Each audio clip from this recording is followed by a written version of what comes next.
युवक। प्रणाम ऋषिवर। कल्याण हो युवक। मुझे मेरा नाम श्रवण है, श्रवण कुमार। सुंदर है श्रवण। मुझे प्यास लगी है।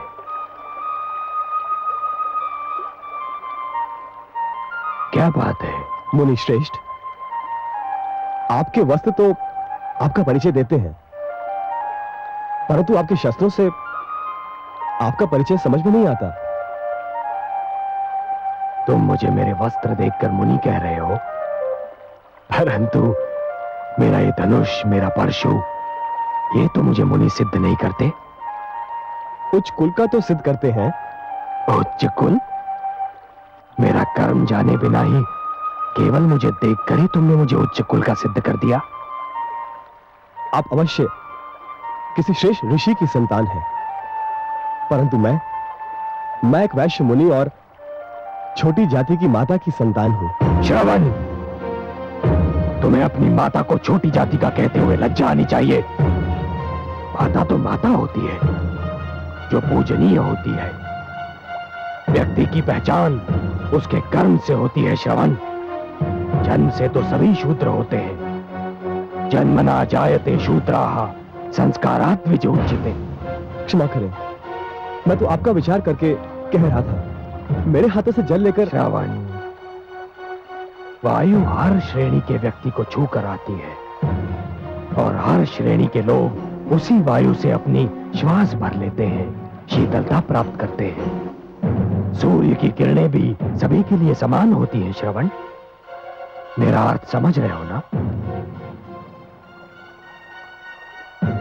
लाओ मुझे जल दो, मैं बहुत प्यासा हूं।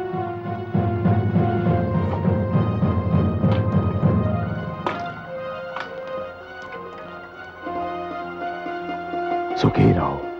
हे मुनिवर, आप मुझे अपना परिचय दें, बड़ी कृपा होगी, क्योंकि आज से आप मेरे आदर्श हैं।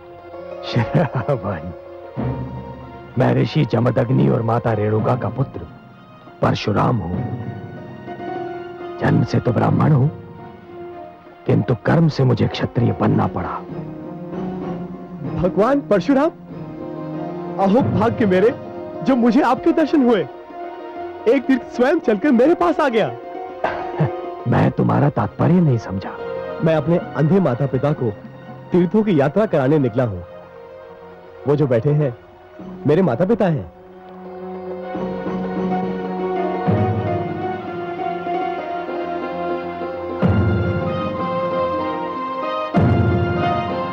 परंतु मुझे वहां कोई रथ या अन्य वाहन दिखाई नहीं दे रहा श्रवण, जिसमें मैं बहुत साधारण व्यक्ति हूं। मेरे पास रथ आदि साधन नहीं है, किंतु माता पिता की इच्छा को पूरा करना हर संतान का धर्म भी है एवं कर्तव्य भी। इसलिए इन दोनों को कांधों पर उठाए तीर्थों की यात्रा करने निकला हूं। श्रवण कुमार, तुम धन्य हो, तुम धन्य हो।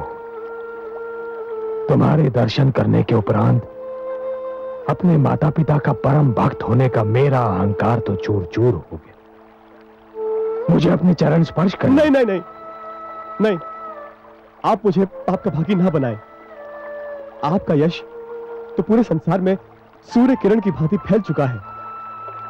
अब चलिए, चलकर मेरे माता पिता को दर्शन देकर धन्य कीजिए।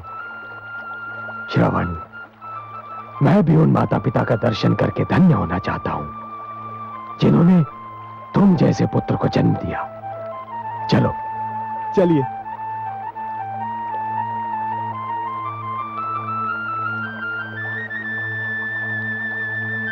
माता पिताश्री, भगवान परशुराम पधारे हैं। हमारे धन्यवाद।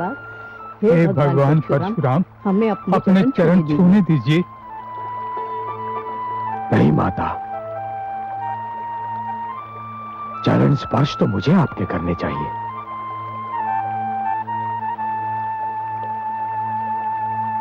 हे माता, मैं आपके पुत्र से मिलकर धन्य हो गया।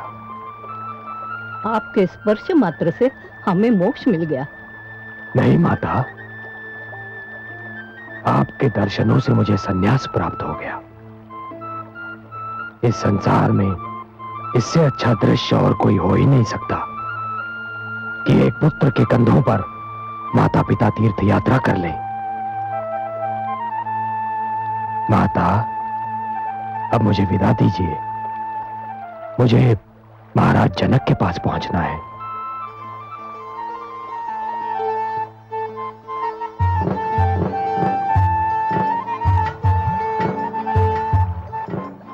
श्रवण, मैं हृदय से कामना करता हूं और आशीष भी देता हूं कि जब तक ये सृष्टि रहेगी, जब तक पुत्र धर्म की मर्यादा रहेगी, तुम्हारा नाम अमर रहेगा। आयुष्मान भव, आयुष्मान भव।